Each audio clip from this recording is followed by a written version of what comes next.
Hi everyone and welcome to my channel, and today I'll be reading Multi-Character Ex-Listener by me, so let's get into it. Kazuha.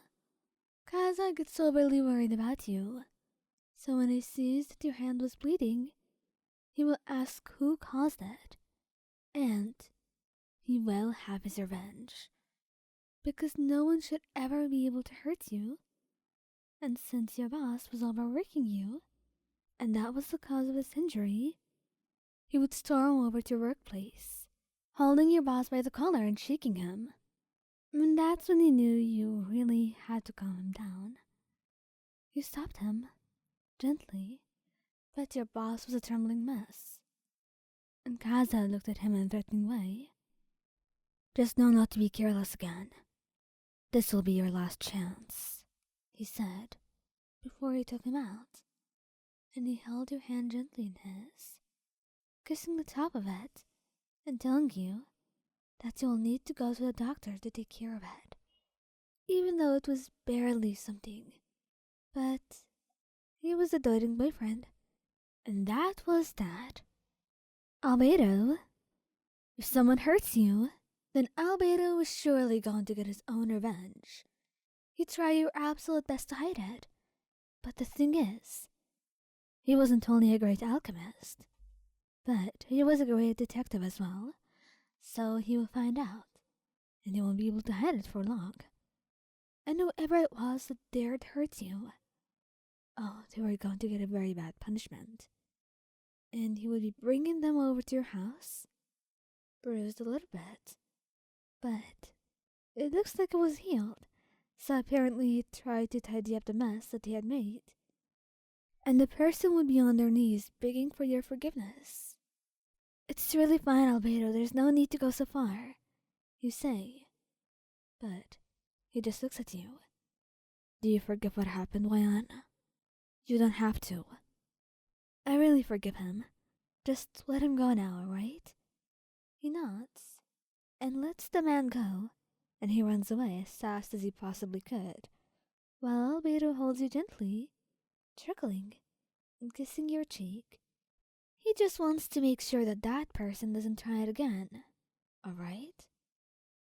Venti. Venti is usually very, very easygoing, but you didn't expect him to actually get angry once he saw the injury. Moyan, who did this to you? Well, it's really not that complicated. Venti, it's not a big deal. Who did this? He asked again, holding your hand, and refusing to let you leave.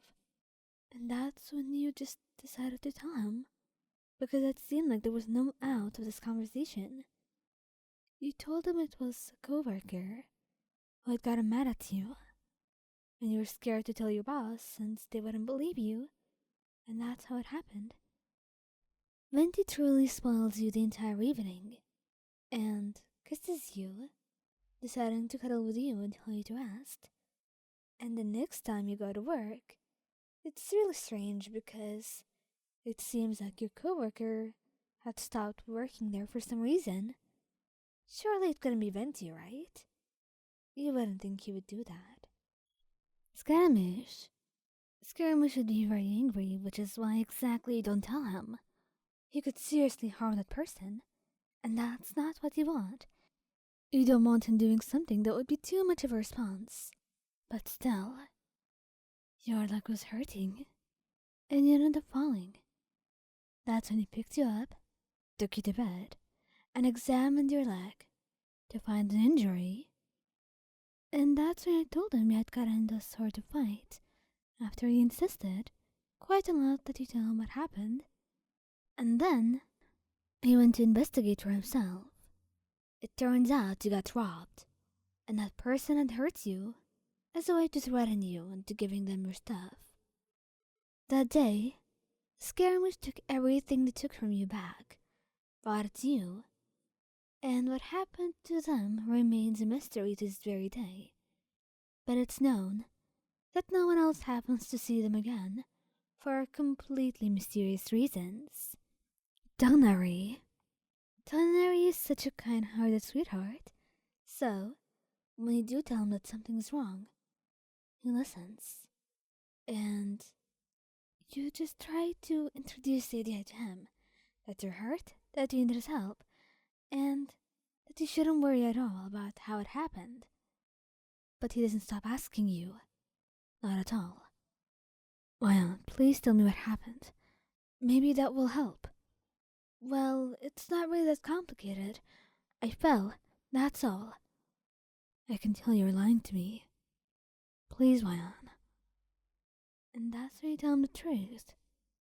And he can't help but vibrate with anger that someone had hurt you like this. But that's when you kiss him gently, holding his hand.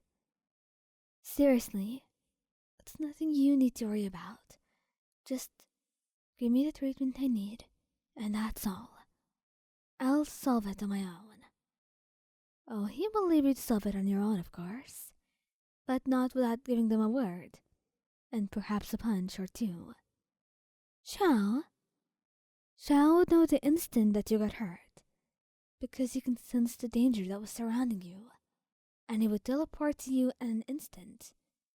And whoever tried to hurt you would regret at that moment.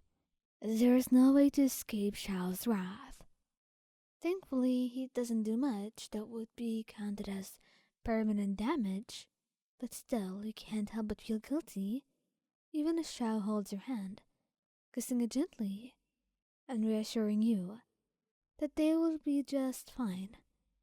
They will just need some time to heal, just like you do. And he really enforces the idea that you need to rest, not letting you do any work at all, and dedicating his time to taking care of you like a sweetheart that he is. Honestly, you couldn't have asked for better. Childe would know in his own ways. He's really good at getting information when he wants to, but he still insists that you tell him because he wants to hear it coming out of your mouth. And when you tell him, he promises you that nothing bad will happen, and that you'll be careful not to get into any trouble. He then takes your hand gently, kissing it, and that's when you know that perhaps you should worry a little bit, because the soft sunshine smile does not really show all his true feelings.